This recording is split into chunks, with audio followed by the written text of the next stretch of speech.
can monitor our progress right there. Okay. I'm still getting organized here. It's saying something to you. Come on. There it is. Look at that. My voice is trashed. I apologize. It is, but it's not even straight. It's going good. Oh, no, here's the camera right here. All right, good. I got it. You just need more you, really, is the issue. Oh, my voice is terrible. But look at that. It's Christopher McDonald. You walked in. We're at the Brent Sopel Charity Celebrity Golf Tournament here in Lemont. You walked in, and I resisted every inclination to yell shooter when you walked in. Is that a thing with you? You're one of the few people who have resisted that. I walk through an airport, or I go to a ball game, or I go to, God forbid, a golf course. Shooter! It's all good. I'm glad it's resounding with them these many years. It's good to be known for something. It is, actually. And you're known for many things, but it's good to have like that one thing that people bond to. Yeah, well, and they really bond to it. So thank you, Adam Sandler. Thank you, Shooter McGavin role.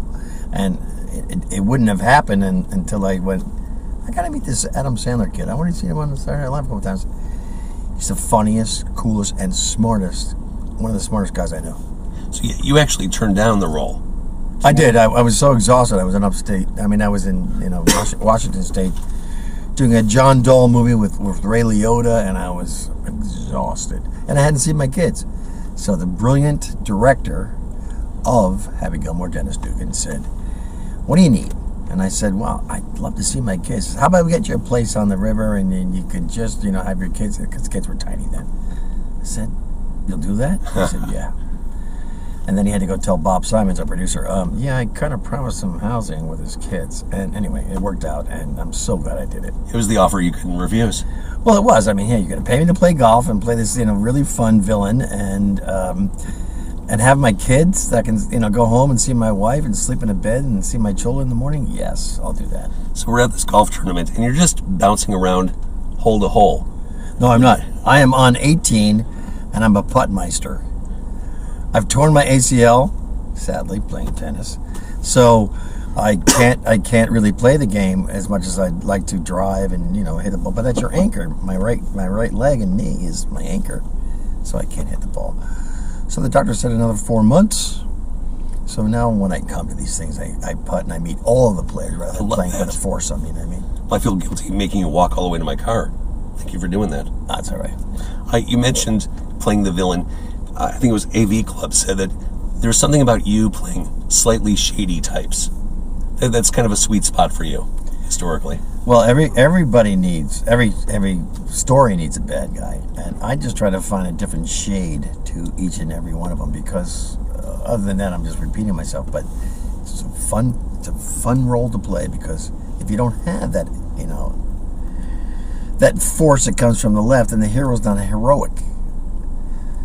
You know what I mean? It's a better way. There's a better way to say that, but at the same time, every show needs that conflict. Well, and do you believe in that philosophy that the villain is the hero of his or her own story? Absolutely. Tell me, if you can, tell me about Thelma and Louise, making that. One of the great movies, one of the great guys of the world, one of the great directors of the world is, Ridley Scott. Mm-hmm. And I made him laugh so hard in the audition that he said, "You got to come back." The joke was that it was the only thing in town, and I was doing it with my ex-fiancée, Gina Davis. I was like, oh, crap, really?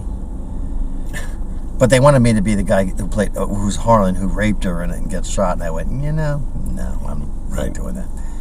But I'm interested in the husband. And then Gina and I got together, and we had a good laugh, and we had a really wonderful time working together.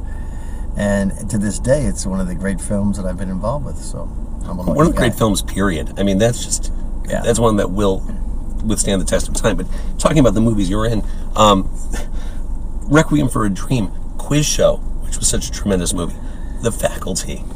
And I'm going to nerd out a little bit. You were in some of my favorite animated shows of all time. You're Jor-El. Thank you. That's a great one.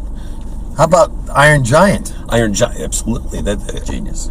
A classic. It's not me. I'm not saying I'm genius, but I'm saying such a great Brad movie. Bird, that movie, ridiculous. So good.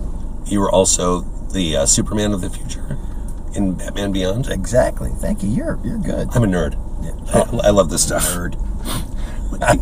Let's go back. I know I have you for a borrowed amount of time because you've got to get back to the 18th hole. Let's go back to Grease 2. At that point, you take that role. Was the world just all possibility? Was that just... It was the hardest role I've ever had to audition for because I went back 5 times. I wanted to play Johnny Nagarelli, but with this Irish mug, I wasn't going to get that. But they did call me back and said, hey, we're doing a mix and match tomorrow. Why don't you come in? This is after 5 auditions. And then I was up there and I said, well, I got nothing to lose. Went in, had a great time, a great rapport, and I said, no, this guy's perfect. He's goofy. He's perfect. He'll be like the Kaniki guy. He'll be Goose McKenzie. And there were a lot of people who prefer that movie, the Grease 2, over the Grease 1. So the only thing Grease 2 didn't have is that transformative Olivia Newton-John moment at the end. True. That's. I'll tell you what we had was Michelle Pfeiffer. There you go. So there. That's touche, mofo. There you go. All right. So looking ahead, where can we see you next? What are you working on? Currently airing on HBO is Ballers, where I play pretty much a cross between Kraft and Jones as 2 team owners, and I basically as the boss man, I'm trying to change the league. 18 games rather than 16. 18, lose those 2 loser preseason games, and then of course the great Dwayne Johnson comes in, and as Spencer Strassmore, he says, look, here's the thing, these players that built the game, they were in Chicago. Dick Butkus, example. They need health insurance for the rest of their lives. There's no freaking way. There's no money in that for us as the team owners. But he gets around it. It's a beautiful arc, and I'm delighted to work for HBO anytime because it's the best. And that's what everyone says. Yeah, well, it's like making movies, it really is. And that said, great writing, Steve Levinson, Mark Wahlberg, these great producers, they care, and of course Dwayne Johnson. He's not going to do season 6 because he's doing other stuff. I don't know what the hell's going on. Apparently, laziest man in Hollywood. Apparently, he works on other things. Anyway, but I love him. He's a great guy. He's a great role model for everybody because he goes after what he wants with great passion, and that's his routine. Look, he gets up at 4:30 in the morning. He works out for an hour.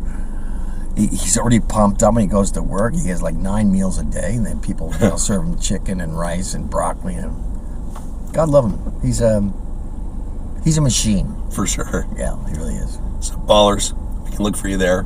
Yeah. And right now we're going to look for you on the 18th hole. Thank you so much for doing this. We love My you. pleasure. Shooter. Shooter. Just had to catch up on that. Thank you, sir. My pleasure.